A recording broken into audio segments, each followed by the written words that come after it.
The history of Italy in the early modern period was partially characterized by foreign domination. Following the Italian Wars, Italy saw a long period of relative peace, first under Habsburg Spain and then under Habsburg Austria. During the Napoleonic era, Italy was a client state of the French Republic. The Congress of Vienna restored the situation of the late 18th century, which was however quickly overturned by the incipient movement of Italian unification. The Italian Renaissance ended in around 1600, but Italy remained an important center of Western culture throughout the period. However, the economic importance of Italy declined, as the Italian states played little part in the opening up of the New World, or the early stages of the Industrial Revolution. Aftermath of the Italian Wars. The Italian Wars saw 65 years of French attacks on the Italian states, starting with Charles VIII's invasion of Naples in 1494. However, the Peace of Cato Cambrasis saw almost all of Italy fall under the direct or indirect control of the Spanish. Early modern Italy. The War of the Spanish Succession saw control of much of Italy pass from Spain to Austria, culminating in the Treaty of Utrecht of 1713. The Spaniards regained Naples and Sicily following the Battle of Bitonto in 1738. Spanish and Austrian hegemony was not always based on direct rule. States such as Venice, the Papal States, the Duchies of Este, and Duchy of Savoy were the only independent states, while a large part of the rest of Italy relied on the protection of Spain or Austria against external aggression.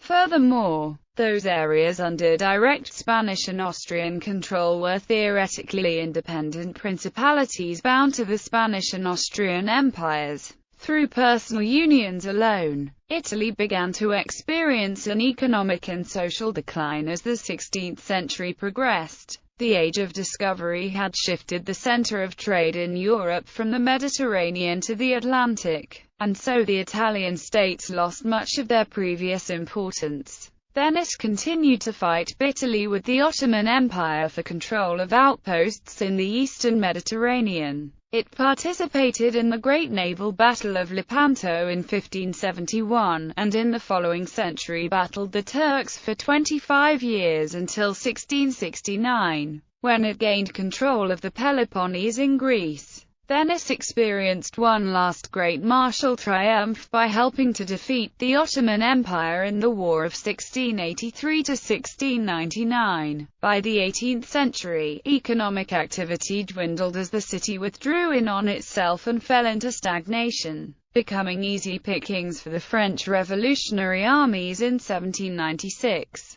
The Papal States also lost much of their former power as the Protestant Reformation divided Europe into two camps. The remaining Catholic princes increasingly sought to be the masters in their own houses and often clashed with the papacy over jurisdictional matters. During the unceasing rivalry between France and Spain, Europe's two great Catholic powers, the popes often acted as mediators. Relations with Paris deteriorated sharply during the reign of Louis XIV, until he and the papacy found common ground in suppressing Jansenism. Even in Italy itself, the political importance of the Papal States declined. The Counter-Reformation popes largely concerned themselves with religious matters and church reform, and so had little time for politics. They worked to fight brigandage, long endemic in the Papal States, reformed the court system, and embellished Rome with many buildings. Gregory XIII introduced the calendar that bears his name, and the papal fleet participated in the Battle of Lepanto. In addition to its loss of political power, the Church came under increasing attack during the Age of Enlightenment in the 18th century. As Spain declined in the 16th century, so did its Italian possessions in Naples, Sicily, Sardinia, and Milan.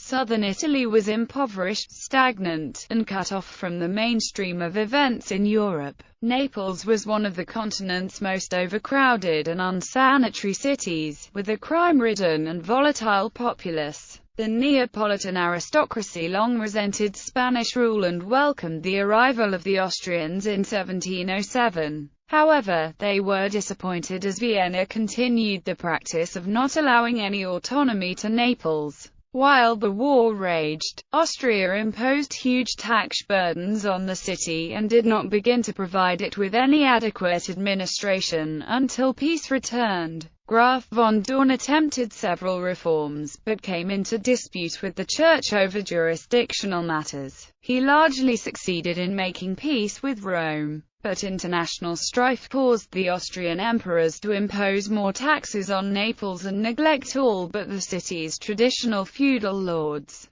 Cardinal Michael Friedrich von Ordan next became viceroy, but upset the nobility and the middle class with his pro-clerical stance. Ordan's downfall came by attempting to establish a state bank with the intention of acquiring crown lands for the Austrian emperor. He infuriated both the nobility and middle class with this ill-conceived campaign, and after his expulsion Naples suffered several tumultuous years of famine and social unrest, with international problems preventing any attempt at administrative reform. It was with relief that the Spanish-born Don Carlos ascended the throne of a reborn Kingdom of Naples in 1734. In 1759, he left to become King Charles III of Spain and was succeeded by his son Ferdinand, who was underage, and so government was left to the regent Bernardo Tanucci. In the spirit of the Enlightenment, Tanucci attempted to establish a benevolent despotism by a series of reforms and weakening the power of traditional Neapolitan institutions. Ferdinand came of age in 1767, but had little interest in government and was largely dominated by his wife the Archduchess Maria Carolina, who disliked Tanucci's pro-Spanish stance and managed to replace him with Sir John Acton, an English emigre. When the French Revolution erupted, they allied with Austria and Britain against France.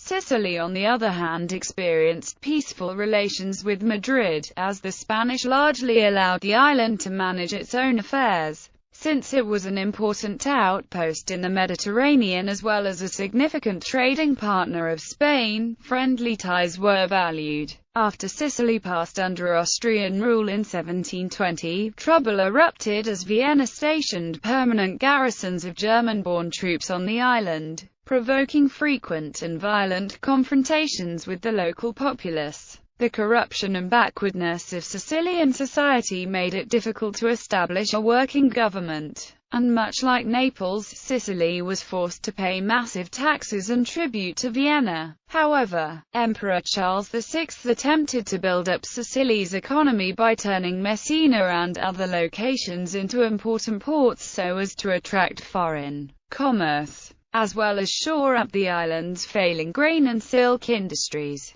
But the emperor could not offset an economic downturn that was beyond his control, and many of his projects proved unfeasible, ultimately causing a near-total economic meltdown. Charles had a tricky religious situation in Sicily where the king traditionally served as apostolic legate, which he sought to maintain at all costs while also promising to defend the Catholic faith. He and his ministers successfully debated the legateship with the popes and made peace with the Vatican. In the end, however, Austrian rule made little lasting impact on Sicily, and Spanish troops took possession of the island in 1734. Sardinia also was left to itself, and many Spaniards settled on the island, which had an economy mostly based on shepherding and which had little contact with the rest of Italy. Italy in the Napoleonic era. At the end of the 18th century, Italy was almost in the same political conditions as in the 16th century. The main differences were that Austria had replaced Spain as the dominant foreign power after the War of Spanish Succession, and that the Dukes of Savoy had become kings of Sardinia by increasing their Italian possessions, which now included Sardinia and the northwestern region of Piedmont. The French Revolution had attracted considerable attention in Italy since its beginning, inasmuch as the reform attempts of enlightened despots throughout the 18th century proved largely abortive. Masonic lodges sprang up in large numbers during this period, where radical changes were discussed by the intelligentsia, away from the clumsy efforts mentioned above. The great beyond. Predictably,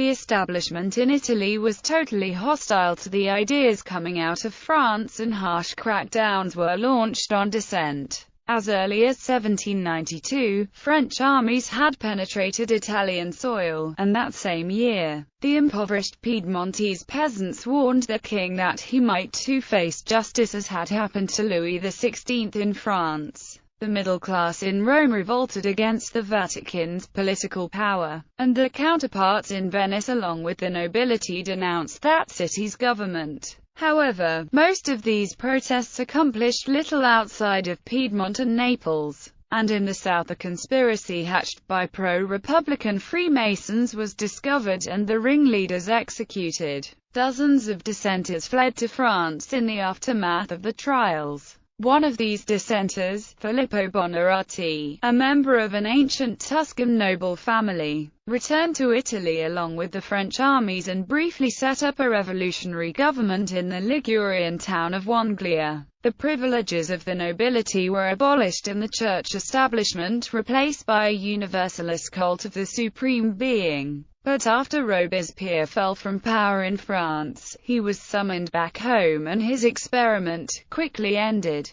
This situation was shaken in 1796, when the French army of Italy under Napoleon invaded Italy, with the aims of forcing the First Coalition to abandon Sardinia and forcing Austria to withdraw from Italy. The first battles came on April 9 between the French and the Piedmontese, and within only 2 weeks Victor Amadeus III of Sardinia was forced to sign an armistice. On May 15, the French general then entered Milan, where he was welcomed as a liberator, subsequently beating off Austrian counterattacks and continuing to advance. He arrived in the Veneto in 1797. Here occurred the Veronese Easters, an act of rebellion against French oppression, that tied down Napoleon for about a week. On October 1797 Napoleon signed the Treaty of Campo Formio, by which the Republic of Venice was annexed to the Austrian state, dashing Italian nationalists' hopes that it might become an independent state.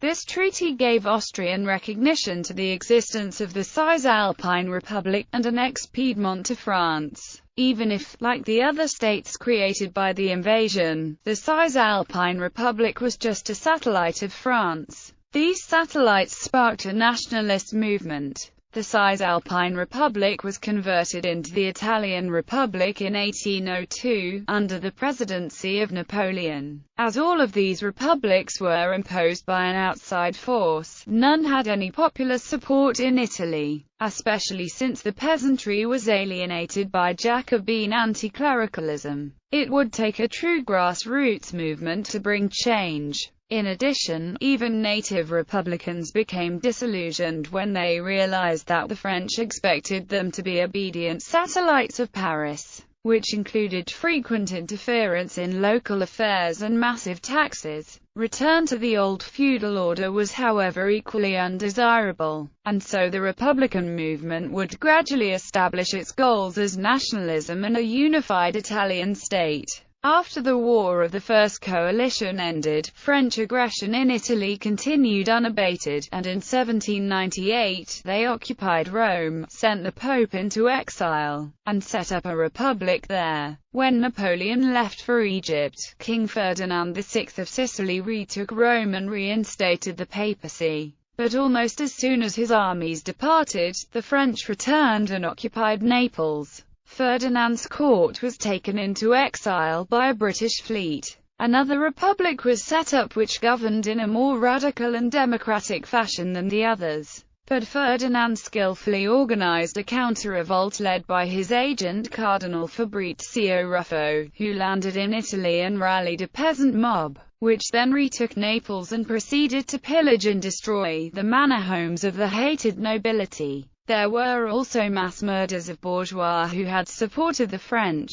Afterwards, Ferdinand returned to his capital in triumph. 100 revolutionary leaders were summarily tried and executed. In northern Italy, the French occupied Tuscany during the spring of 1799 until another peasant uprising drove them out. Jews and suspected Jacobins were lynched en masse by the mob, and the nobility and church quickly regained power. That fall, the Roman Republic also collapsed and the French were by now virtually cleared from Italy. After seizing power as consul in France, Napoleon launched a renewed invasion of Italy. Milan fell on June 2, 1800, and Austrian defeats there and in Germany ended the War of the Second Coalition. Austria retained only control of Venetia, while France dominated the whole rest of northern Italy, leaving only the weak Papal and Neapolitan states in the south. Napoleon over the next few years coalesced his Italian possessions into a single Republic of Italy, ruled by one Francesco Melzidiero. But in 1805, he decided to convert the Republic into a kingdom ruled by his stepson Eugene de Beauharnais.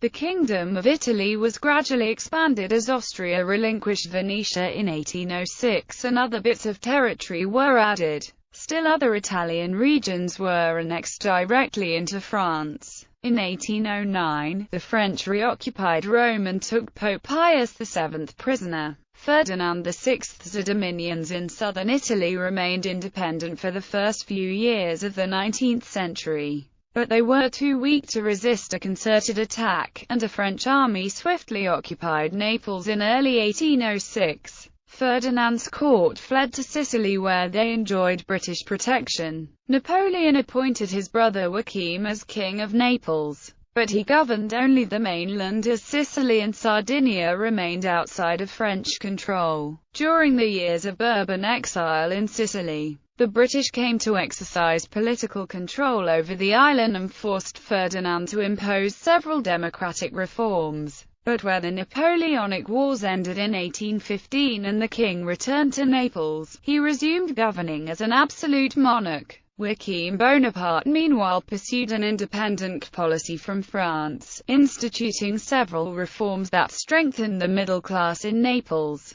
However, he along with the rest of Napoleon's satellite rulers fell from power in 1814–15. In 1805, after the French victory over the Third Coalition and the Peace of Pressburg, Napoleon recovered Veneto and Dalmatia, annexing them to the Italian Republic and renaming it the Kingdom of Italy. Also that year a second satellite state, the Ligurian Republic, was pressured into merging with France. In 1806, he conquered the Kingdom of Naples and granted it to his brother and then to Joachim Murat, along with marrying his sisters Eliza and Parolino off to the princes of Matta, Carrara and Guastalla. In 1808, he also annexed Marche and Tuscany to the Kingdom of Italy. In 1809, Bonaparte occupied Rome, and conflicted with the Pope, who had excommunicated him. To maintain the efficiency of the state, he exiled the Pope first to Savona and then to France, and taking the Papal States' art collections back to the Louvre. The conquest of the Russia that Napoleon undertook in 1811 marked the end of the apogee of Italians' support for Napoleon,